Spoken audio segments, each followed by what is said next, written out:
Hi there, my name is Amy. I am a personal practice guide for the Brady Group.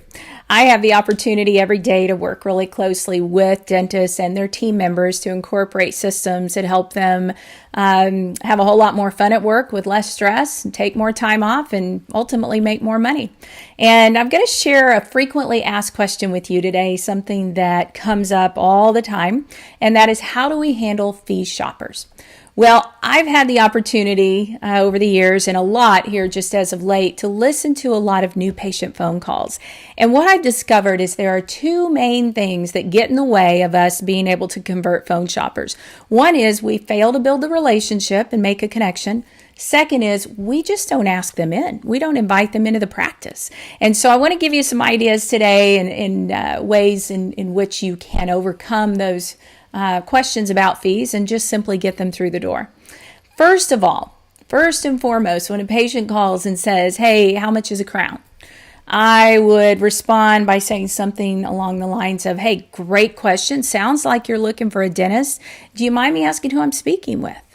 Okay, we're not going to avoid that question, but we're simply going to put it on the shelf for just a minute so that we can make a personal connection and build a relationship. Because without a relationship, they have absolutely nothing else in which to measure the value of your practice other than your fee. And I hope you're not the cheapest in town. Okay, I hope you're not. In fact, I hope you're on the higher end.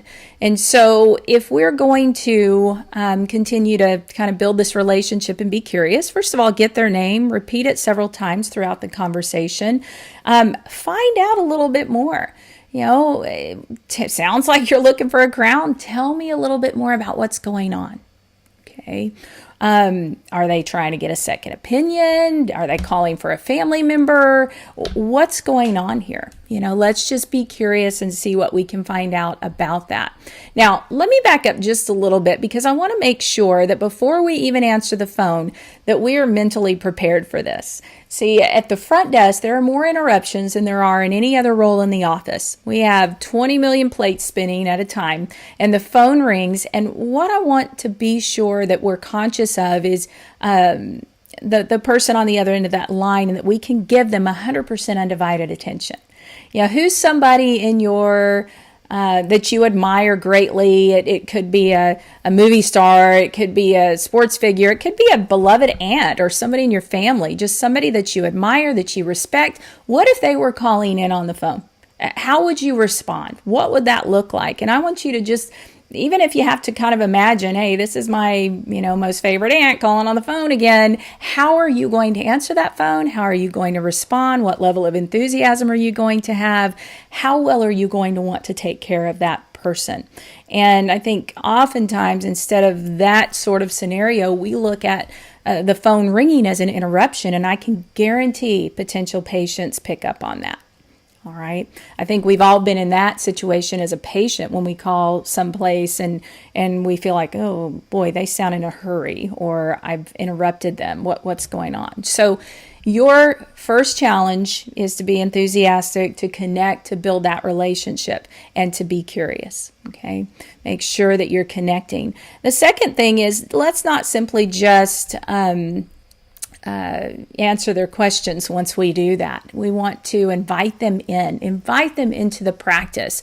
If it's appropriate in your situation, offer a no-charge visit. Y'all bet I could talk doctor into taking a quick look at that tooth for you.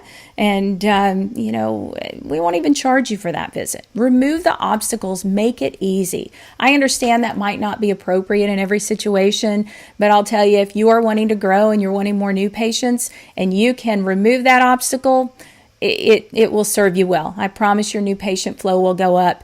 And there's that fear that, they're going to be all about money. They're going to expect more freebies down the road. Not necessarily. Again, you want to give them something else to measure in value other than your fees. All right.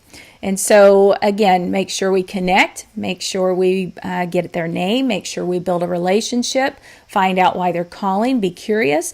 And the second thing is make sure you invite them into the practice. Okay, give them the opportunity to be a patient. Don't just simply answer their questions. I can't tell you how many new patient calls, especially fee shoppers, that I've listened to over the years, and you get to the very end of the call and the patient says, all right, thank you very much, and we have not gotten a name and we have not invited them in. All right, make sure you guys do those two things. Now, I will tell you that oftentimes when you can connect, build a relationship, make it easy for them to come in, that question about the fee goes away.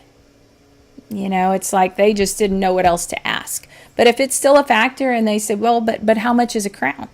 You know, I would say and then acknowledge, I'd love to be able to give you an accurate fee over the phone. It's just tough to do that without a little bit more information. It sounds like cost is a pretty big factor for you, as it is all our patients. Can you tell me a little bit more? Okay, just again, be curious. I think just because a patient asks about costs, I think we make the assumption that that's all they're about. It doesn't mean they don't have the potential to be a great loyal patient of yours. And we want to make the assumption that that's going to be the case. Again, cost is the only barometer they have in which to measure the value of your practice against others. Give them something else to measure. That's our challenge on those new patient phone calls. It's so interesting to me how cost becomes secondary when we can put the money on the shelf and we can focus on the person. All right. Thank you for listening today. If you would like some more tips or some more valuable resources in terms of your patient communication, I'd love to be able to help you out. Click the link below. We actually have a free ebook that's brand new, and you can download that. That will also automatically put you on our mailing list. We're not going to spam you like crazy. It just gives you just access to our weekly tip newsletter. You also can find out about live training events that we have that may be in your area as well. If you'd like to talk with me directly, I'd love to hear from you. You can reach me at 1-800-592-7239, or you can email me, Amy, at bradygroupllc.com. See you next time.